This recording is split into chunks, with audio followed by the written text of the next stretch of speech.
ఈరోజు ఈరోజు తెలంగాణకు ప్రధానంగా రెండు సాగునీటి తాగునీటికి వనరులు, ఒకటి కృష్ణానది కృష్ణా జలాలు, రెండు గోదావరి జలాలు. కృష్ణా జలాల మీద దాదాపుగా నిన్న తమరి అనుమతితోని కొంతమేరకు మనం చర్చించగలిగినాము, వాస్తవాలను ఈ రాష్ట్ర ప్రజలకు మనము చెప్పగలిగినాం. ఇక రెండవది గోదావరి జలాలు. గోదావరి జలాల మీద మీకు తెలుసు, ఆనాడు తమరు మంత్రిగా ఉన్నప్పుడే డాక్టర్ వైఎస్ రాజశేఖర రెడ్డి గారు, ఆనాడు పెద్దలు దేవేందర్ గౌడ్ గారు ఆదిలాబాదు నుంచి చేవెళ్ళ వరకు పాదయాత్ర చేసి తెలంగాణ ప్రాంతాన్ని సస్యశ్యామలం చెయ్యాలి అని అంటే ప్రాణహిత చేవెళ్ళ నిర్మించాలి అని చెప్పి వారు పాదయాత్ర చేపట్టడం జరిగింది.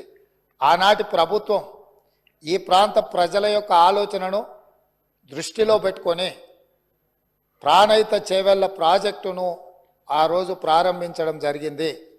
ఆ రోజు దాదాపుగా మొదట 12 లక్షల ఎకరాలు అనుకొని తర్వాత 14 లక్షల పైచిలకు ఎకరాలతోని 38,500 కోట్ల రూపాయలతో 2008లో టెండర్ పిలవడం జరిగింది. పనులు ప్రారంభమైనవి. అదేవిధంగా ప్రాణహిత చేవెళ్లకు డాక్టర్ బాబాసాహెబ్ అంబేద్కర్ గారి పేరు పెద్దలు వెంకటస్వామి గారి సూచనతో ఆ రోజు వారు విజ్ఞప్తి చేస్తే ఆనాడు ప్రాణహిత చేవెళ్ళ పేరు డాక్టర్ బాబాసాహెబ్ అంబేద్కర్ గారి పేరు జోడించి పెద్దలు వెంకటస్వామి గారి సూచన మేరకు ఆ ప్రాజెక్టును పనులు ప్రారంభించారు. తెలంగాణ రాష్ట్రం వచ్చే వరకు ప్రాణహిత చేవెళ్ళ పనులు ప్రారంభించి చేవెళ్లలో మీకు తెలుసు 1000 కోట్ల రూపాయల పనులు జరిగినాయి. ప్రభుత్వం వచ్చింత తెలంగాణ రాష్ట్రం వచ్చి ప్రభుత్వం మారినాక కొంతకాలానికి అధికారంలో ఉన్న వాళ్లకు రీడిజైనింగ్ అనే ఒక బ్రహ్మ పదార్థాన్ని కనిపెట్టారు.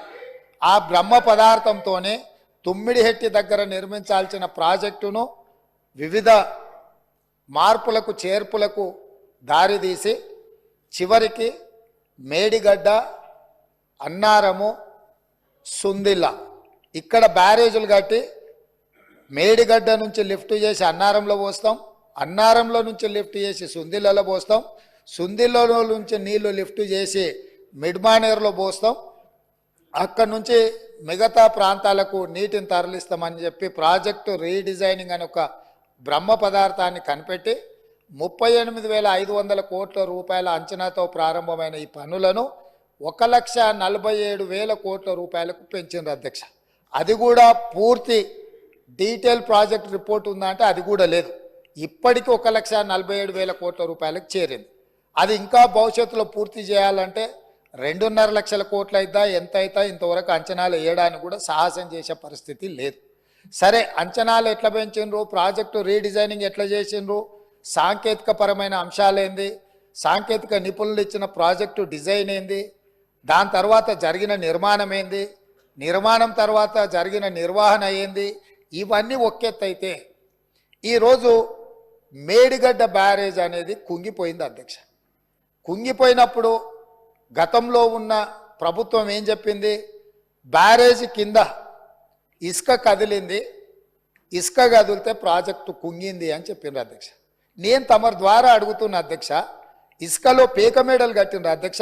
ఇసుక కదిలేటట్ల ప్రాజెక్టు బ్యారేజు కట్టి 1000 కోట్ల రూపాయలు ఖర్చు పెట్టి ఈరోజు అది కుంగిపోయితే చుట్టూత పోలీసు పహారాలు, వాగా బార్డర్లో కూడా అంత పోలీసు పహారాలు లేవు.